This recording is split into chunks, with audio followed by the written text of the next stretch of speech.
Бистера Костадиновска Стојчевска е министерка за култура. Но вие, министерке, сте дел од делегацијата што денови, на 2 јуни, ќе замине во Соединетите Американски држави, како дел од делегацијата во стратешкиот диалог со Америка. Зошто една министерка за култура оди во САД и какви диалози очекувате на планот на културата? Стратешкиот диалог со Соединетите Американски држави ги опфаќа сите полиња на општествено живење, општествено делување. И морам да кажам, на моје огромно задоволство, образованието и културата не беа изоставени, што значи дека покрај оние стратешки определби на земјата како НАТО, како економско заздравување, овој пат во стратешкиот диалог сме вклучени ние како министерство и диалогот кој што ќе се одвива таму и во нашата земја и она продлабочување на соработката меѓу Северна Македонија и Република и Соединетите Американски држави опфаќаат еден дел од културата, размена на искуства од култура, добри практики, каде треба да се подобриме, што можеме ние да понудиме.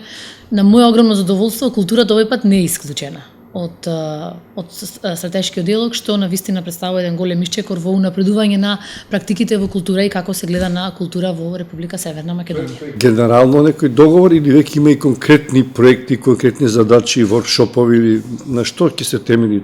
Сега за сега има само еден генерален договор, има некои почетни точки, поидовни точки за што треба да се разговара.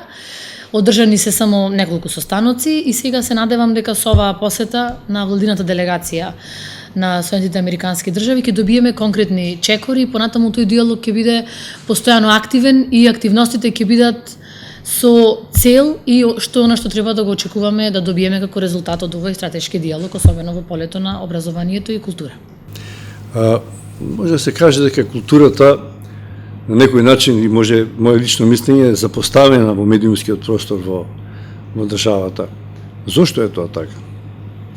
Дали е точна констатацијата или не? Кога станав министерка за култура, уште пред да биде, кога станав кандидат, така ќе речам, еден од моите кабинетски советници, инаку новинар по вокација, дојде и мече министерке, една задача имате од мене, како аманет ви давам, а тоа е да ја вратите културата пред спортот, во вестите.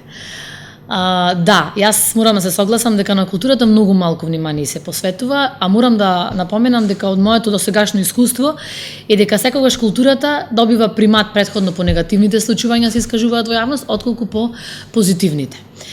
Навистина, мојата цел како министерка е да се фокусираме на позитивните трендови, на она што позитивно се случува во културата и да го тргнеме политичкото делување од културата. И сега знам дека јас сум политички министер, во политичка влада, но целта е да не биде запоставен никој. Ниту еден проект, ниту една капитална инвестиција, бидејќи навистина сметам дека доста е од тоа културата да биде политички инструмент за било какво друго делување. Кога јас дојдов тука исто така министер во јануари, уште тој адреналин што денес ме држи, почнавме од тогаш, сакав да видам за Скопје 2014, најозгласениот проект, и побарав тука инфо од службите и добив еден многу интересен мејл, каде што ми велат дека проект Скопје 2014 не постои. Јас, кога викнав личноста која што ми го прати тој мејл, и рекам, како не постои, па Скопје 2014 е се она што културата не треба да биде, не требало да биде. Така ми вели министерке, тука таков проект како Скопје 2014 пласиран во медиумите не постои. Тоа е поделен проект меѓу неколку инстанции, институции, па велам, култура беше носител. Па да, култура беше носител, но не е тоа така. И да вистина сметам дека политиката мора да се тргне од културата и треба да се тргне од културата и за тоа треба сите заедно да работиме, не само јас како министер, не само моите вработени во министерство, не само директорите, тука треба да се вклучат активно и медиумите и сите чинители во културата не е само за една фела, културата не е само за нешто се во култура. Културата е за сите. Бевме 2 години во пандемија, кои од културните институции работеа, кои не, но сепак имаме многу видливи резултати, кои што за жал од политички дејанија, од политичко влијание не се гледаат. И навистина сметам дека повеќе не треба да добиваме такви мејлови дека овој проект не постои, туку дека треба како министри за култура, мене како сегаш и не сите идни, да ни биде како Амане да оставиме по некој проект позади, да оставиме унапредување на културата треба да биде најголемиот проект, за да вистина се гордееме дека културата не е повеќе во политичките канџи.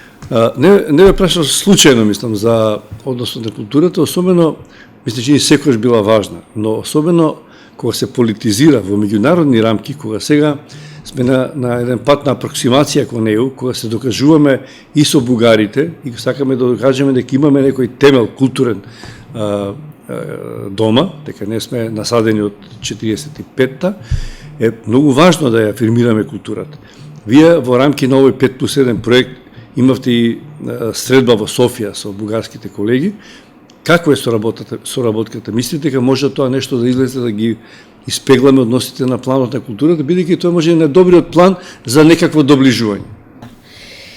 Прво морам да кажам дека јас не само што бев дел од таа работна група, туку во договор со првиот заменик на претседателот на владата Артан Груби, јас станав ко-претседавач на четвртата група, што значи дека сите тие активности во однос на координирање и координирање на тие финални договори за соработка кои што ги подпишавме, бев јас заедно со министерот за образование и наука на Република Бугарија Николај Денков.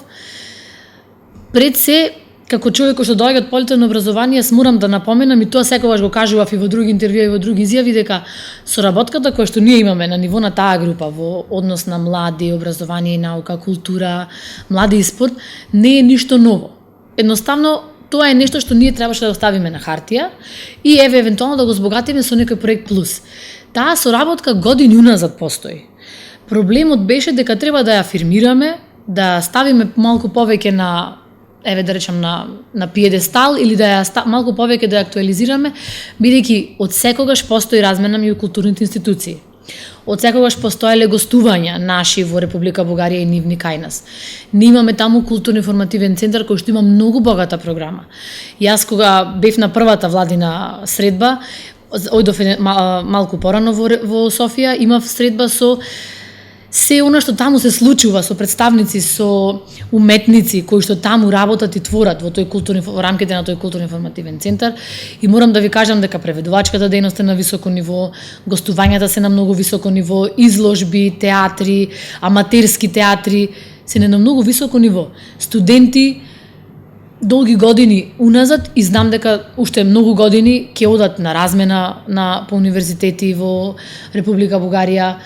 Од полето на образованието тие имаат многу добра развиена мрежа на факултети за медицински сестри, факултети од Универзитетот Свети Климент Охридски. Ако веќе постои таа размена, ако постои меѓу населението и културните институции, дали повторно доаѓаме до проблемот на политиката? Дали политичките елити ги создаваат проблеми? Според мене токму тоа е проблемот, бидејќи ние сме свесни дека никој не може да ни го загрози ни идентитетот, ниту јазикот, ниту историјата.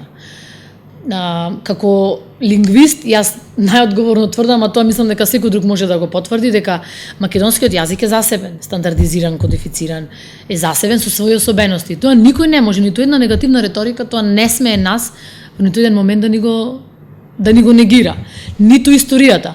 Ние не сме, баш така, ние не сме создадени во 45-та година, нашиот јазик постои. Ние многу одамна имаме македонски јазик, македонска историја, македонска култура и знаеме точно кои сме и како сме.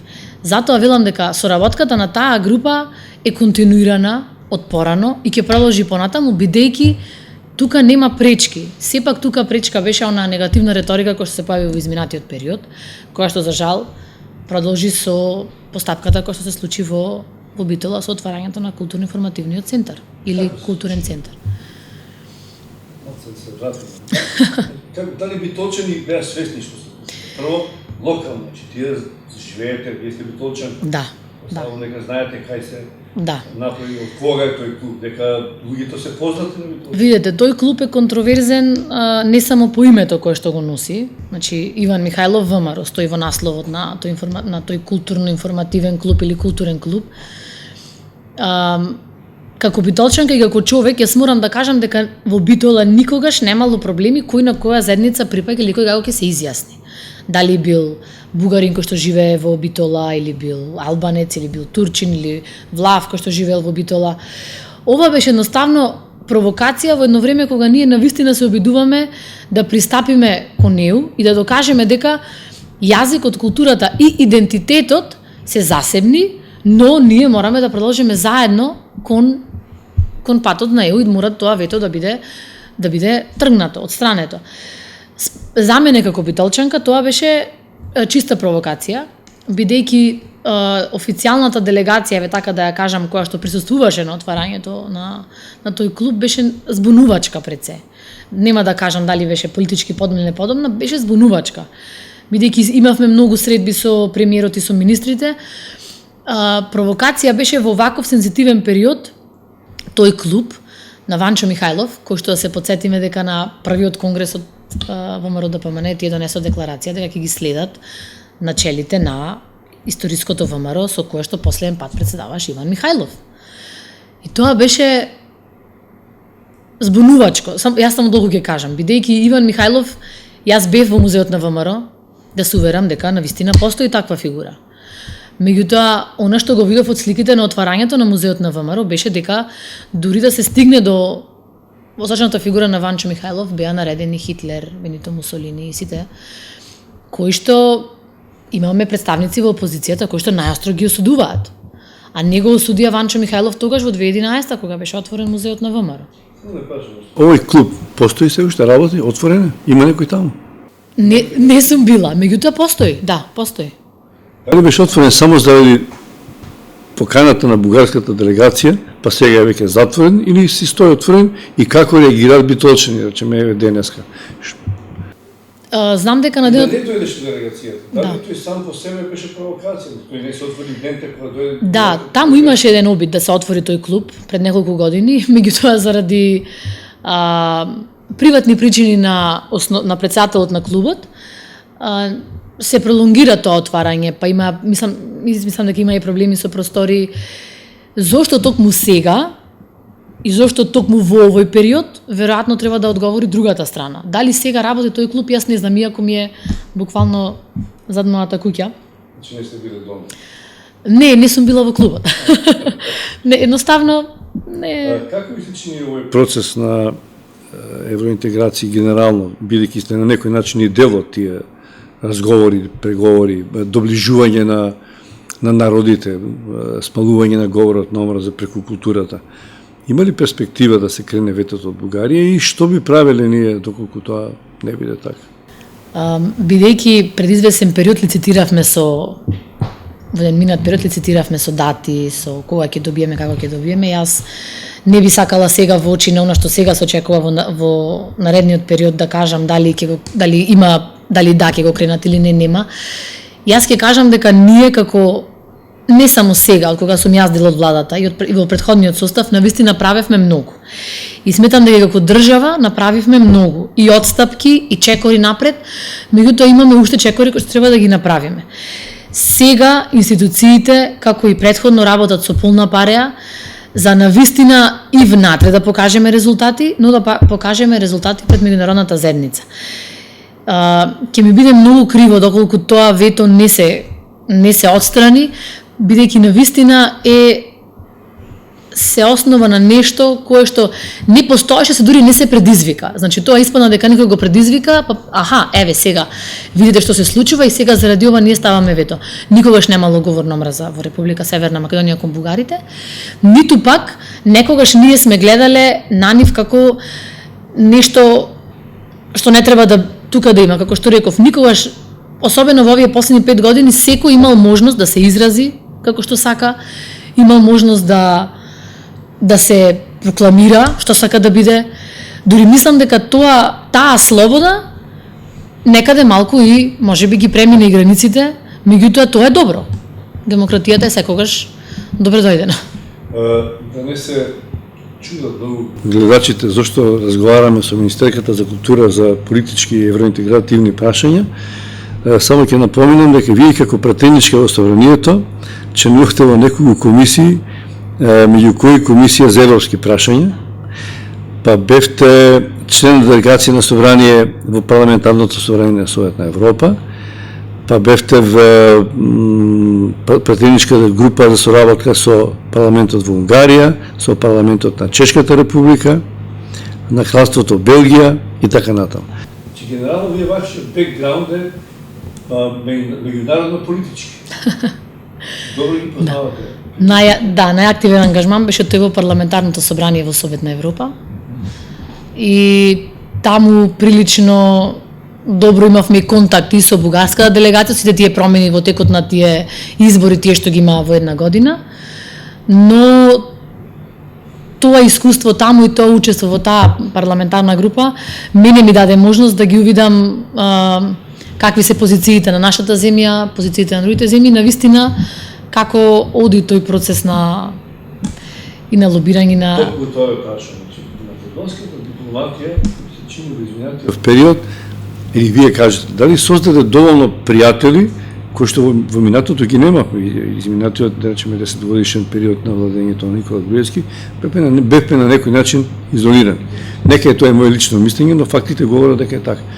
И во битката за етаблирање на меѓународен простор, особено во диалогот со Бугарија, многу беше важно да придобиеме што повеќе пријатели и во САД и во Европа.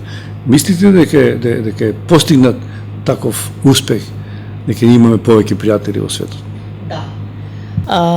И преку овие активности ваши како собраници, комуникации? На вистина, во многу позитивна насока се движат пријателските односи со земјите во светот, токму заради начинот на кој што е поставена дипломатијата во Република Северна Македонија, особено овие последни неколку години. На вистина, впечатокот е дека, да не биде дека, значи само дека така го спомнавме, дека сме биле изолирани многу долго. Кога јас бев пратеник, кога одевме во овие нови станоци на политичките групи, на групите за соработка, особено преку Советот на Европа, јас членував и во политичката група, и во групата за спорт, култура, и во бев многу пати имав можност да присуствувам и на правната група. Патувавме многу, меѓутоа секогаш беше впечатокот дека за Република Северна Македонија впечатокот беше дека ние сме на затворена земја, антиквизирана земја, а ние сме имале толку многу да дадеме. И мене ми е многу криво дека пропуштивме еден таков период каде што можевме навистина уште повеќе да постигнеме. Можеби сега нашите позиции немаше да бидат такви, но некој одлучи дека тогаш треба да бидеме затворени внатре и заглавени во едно време на пред 2000 години од нашиот развој, например. Дипломатијата сега е навистина на многу пријателско ниво и тоа мислам дека се гледа и како реагираат и околните земји на нас. Еве сега во јуни ни следи Open Balkan дводневен самит. Навистина направивме големи исчекори. А она што можам да ви го кажаме од моето искуство, еве и во партиските кругови, и во општествените кругови, кога се движиме, како сме пречекувани тогаш, како сме пречекувани и што ни кажуваат како тогаш некои работи се случувале. Сега е попријателско расположението, повеќе имаме можност за соработка. Имаме и многу голема соработка и многу голема помош. Тоа не значи дека ние само седиме и чекаме помош, и ние имаме што да дадеме и да нудиме. Меѓутоа, навистина атмосферата е многу подруга од она што била до пред известно време. Како Бисера Костадиновска Стојчевска, наместо во дипломатијата, заврши во Министерството за култура тогаш? Ако е така. Бисера Костадиновска Стојчевска сака предизвици. И ова е еден многу голем предизвик. Морам да кажам, полн со адреналин. Оти секој ден во Министерството за култура е посебен. Секој ден си носи своји предизвици. И морам да кажам дека многу ми е мило времето поминато во парламент, но времето овде во култура како министерка ми е исто така многу поинтересно, е поадреналинско, е... Министерството за култура покрива широк спектар на институции, на настани. Што мислите дека е ваш приоритет во културата? Што сакате да оставите зад себе? Најпрво морам да кажам... Која сфера, во кој домен? Морам да кажам дека најпрво многу е важен континуитетот. Никогаш не може да се покрие се. Морам да кажам дека е прво многу важен континуитетот. Континуитетот според мене и на добрите политики, но континуитет на она што се детектирало дека е лошо, па дека треба да се поправи, треба да се следат тие насоки. сум имала среќа претходничката да ми остави навистина многу добри проекти и многу добри зачетоци на одредени работи. И сега ако речам дека приоритет ми е заштитата, ќе излажам бидејќи мене ми е приоритет напредување колку што може на секој една мала сфера, колку и тоа да личи дека е небитна во тој момент од областа на култура. Значи не морам да кажам дека битни се и капиталните инвестиции. Многу е важна и заштитата, меѓутоа не значи дека тоа е заштита само на капитални објекти, тоа е заштита на се она што представува македонски идентитет, македонски јазик, македонска култура. Например, го започнуваме сега да го заштитиме цел фонд на Манаки. Иако ВМРО ДПМН одма тоа го извади од контекст, тие во 2010 донеле нека одлука да се заштитат само одредени делови од аудиовизуелните добра. Меѓутоа во архивот во Битола постојат секако вид на материјали кои што треба да се заштитат. Таму е камерата на Манаки. Таму е фотоапаратот на Манаки. Што значи дека за мене и тоа е културно наследство, треба да биде за сите нас, Милтон Манаки и Јанаки Манаки.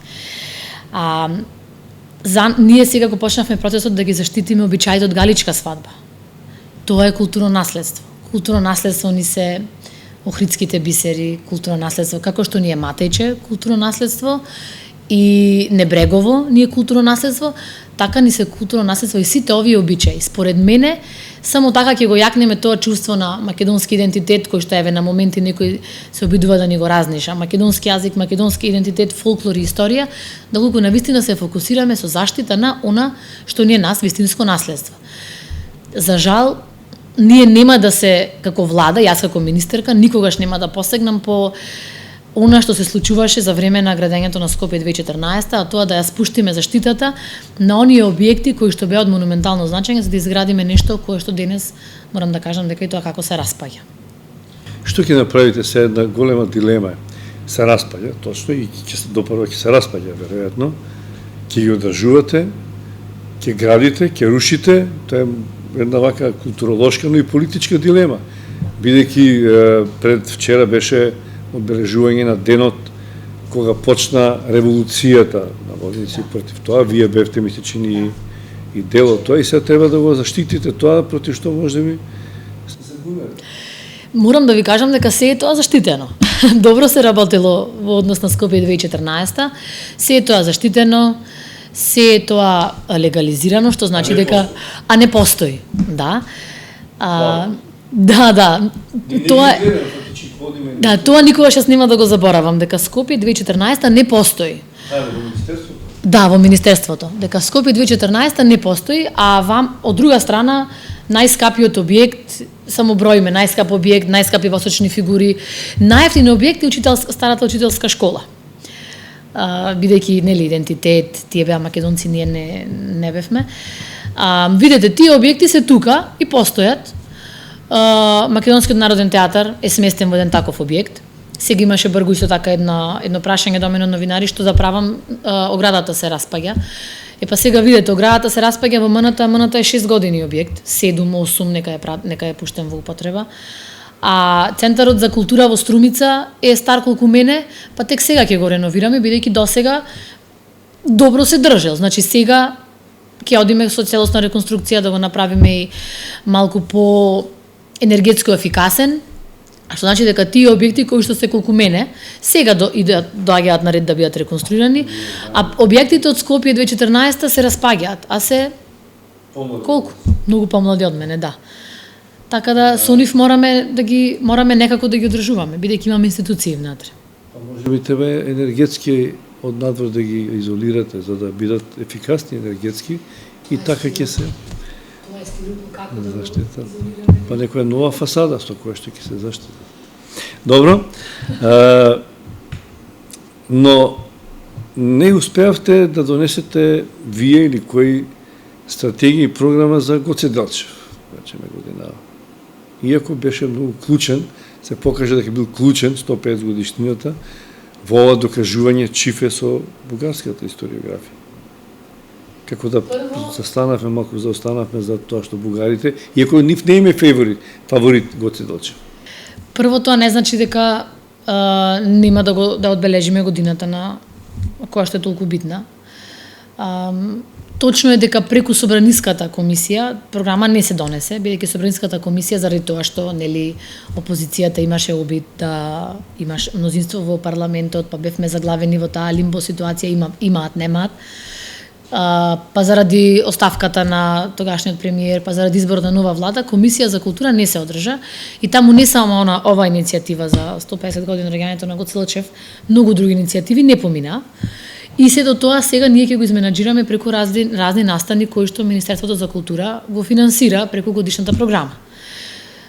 Што значи дека можеби еве во немањето годишна програма преку Комисијата за култура во Собранието на Република Северна Македонија, можеби тука сега ќе се покаже креативноста на сите оние кои што сакаат да го одбележат овој датум, како и ние, како и Министерство за култура и целокупната влада, имаме различни активности кои што се финансираат преку годишната програма токму за одбележување на овој јубилеј, како различни ликовни изложби, преведувачка активност, издавачка активност, така тоа постои.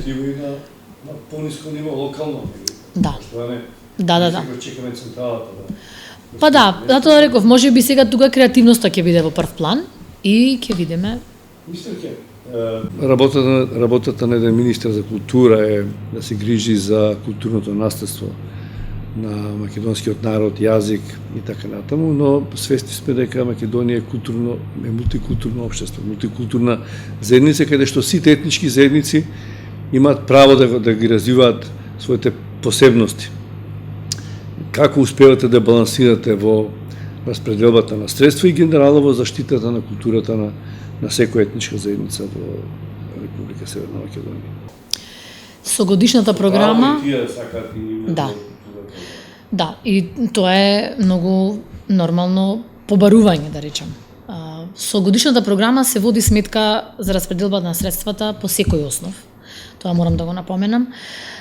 Дека се финансираат проекти кои што се од национален јавен интерес за секоја етничка заедница, не само за оние кои што се најбројни, најгласни, најмногу се вознемирени или така натаму. Меѓутоа, се води сметка тоа да биде и правно издржано, односно онака како што пропишува конкурсот, односно оние пропозиции кои што се даваат. Така да се водиме сметка секој да биде подеднакво застапен не само во проекти и во развој на својата култура, туку и во капитални инвестиции.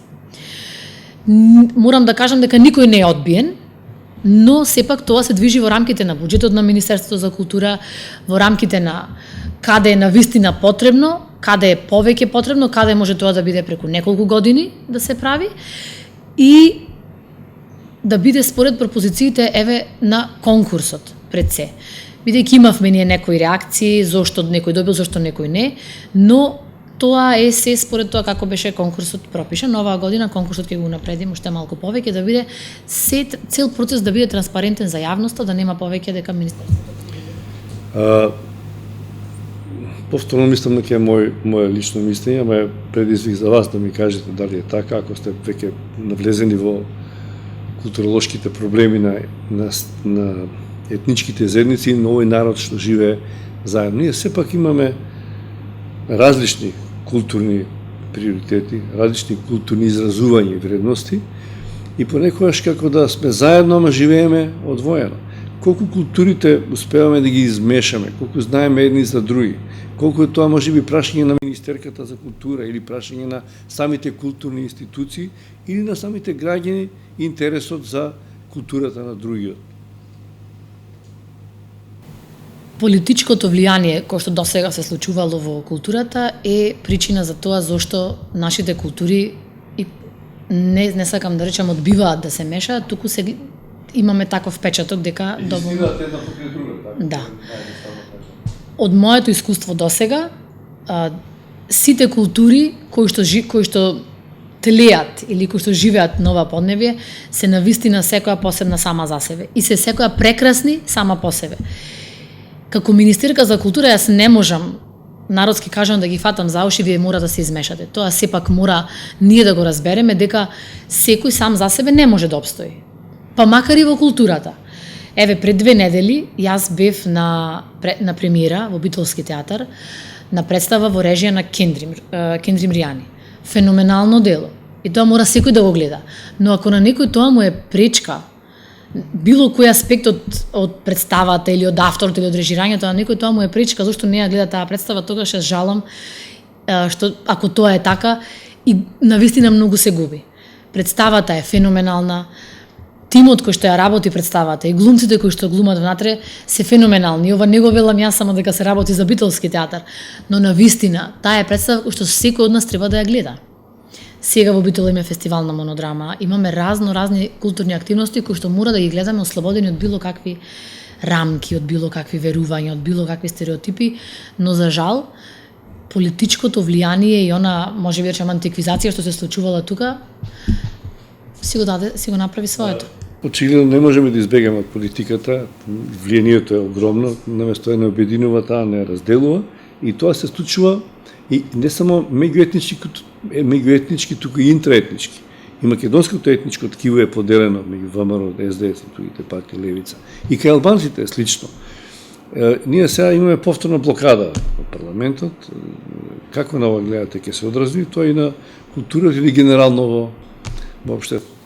Од аспект на култура ќе се одрази многу нормално, од аспект што јас сега имам неколку закони кои што морам да ги пратам во собраниска процедура. Тоа се многу важни закони, како законот за култура, за изразување јавен интерес во култура, кој што беше претходно една година веќе заробен во собрание со, ако не се лажам, околу 3000 амандмани од опозицијата. Јас за жал бев дел од таа блокада кога бев пратеник, знам како се надминуваат тие блокади. Бев дел од Комисијата за образование и наука и знам што се слушавме еден период од недела-две на Комисијата за образование, како еден вид на блокирање на работата на таа комисија, кога требаше да го донесеме законот за наставници и стручни соработници, односно околу 4000 и нешто стручни соработници и наставници да се трансформираат на неопределено. Го слушавме и указот на АСНОМ, ни читаа од толковен речник, ни чита од весници, ни чита од книги од библиотека, така по случаен избор. И таа блокада е за мене не само неаргументирана и неоправдана. Во вакво општество денес, во демократско општество, треба со аргументи да седнеме и да се блокираме едни со други. Зошто едно решение е добро, зошто не. Ама морам да кажам дека длабоко во себе ги разбирам. Бидејќи 11 години, односно 12, еве повторно не можеме избегаме од политиката, сите молчевме. Ама јас сум сигурна дека 12 години и тие не беа задоволни од како, еве, да збораме во сферата на култура. И тие мора да молчат 12 години кога го гледа унакажувањето на Скопје. Така да сега може би уште ова еден период на адаптација. Се мора да излези. Се мора да се кажи, сега има слобода да кажат дека законот за јавен интерес во култура може би нема да им се допадне, ќе го блокираат. Законот за авторски и сродни права нема да им се допадне, ќе го блокираат. Законот за заштита на културно наследство повторно, која ќе влезе во собраниска процедура, може би нема да им се допадне и ќе го блокираат, ама може би ова е уште тој адаптационен период кој што и нив им е потребен, бидејќи во 12 години едно дете се раѓа, се расти, се воспитува по одредени начела и тоа е веќе 12 годишно дете со формирани ставови. Ние во методиката на јазик тоа го викаме теорија на критичен период. Тоа е тој критичен период кога се оформуваат ставови и мислења и сега треба време за се да излези од системот, добро и лошо, за можеби конечно да се стабилизираме, како што ви кажав. На последните пратенички прашања, премиерот доби прашање од пратеничка која што прва требаше да го осуди Ванчо Михајлов во 2011 кога неговата фигура беше поставена во музеј на ВМРО, а таа праша зошто ние како држава не сме реагирале. Тоа е здружение на граѓани кои што по лавиринтот на правните механизми во оваа држава добило одобрение да отвори таков културно-информативен центар, како што има најава дека ние сега ќе отвориме таков културно-информативен центар во Благоевград. Ние ќе одиме таму, на пример, цела влада и тоа ниту еден бугарски граѓанин не сме да го оспори. Како требаше ние да го оспориме? Што требаше ние да направиме според пратеничката? Не знам кога кажете вас увеште, има реакција. Затоа имаше и реакции, затоа имаше, мислам дека уште нема. Затоа имаше и реакции во Битола на денот на отварањето на и тоа на вистина големи реакции, многу големи протести. Гледате ли излез дека е во предвремени избори оваа политичка ситуација? Не. Доста ние мислам дека на сите од избори на секој 2,5 години. Изборите значат застој на сите процеси. Пред кога ќе се распишат изборите, па дури да се стабилизира целото изборен процес, да се затворат изборните процеси. Мислам дека во ова време на економска криза пред се, настрана од енергетска, безбедносна и секаква друга која што за жал и здравствена се соочивме како влада и сега и во претходниот состав, не гледам избор бидејќи тоа е само еден, на англиски кажано, stand still. Ќе застанеме пак, што тоа ќе ни донесе? Некој да пак да мисли дека има мнозинство, а да на крај испадне, извинете, јас навистина немав мнозинство. Не. Мислам дека е навистина доста од предвремени избори во оваа држава да имаме на секој 2,5 години.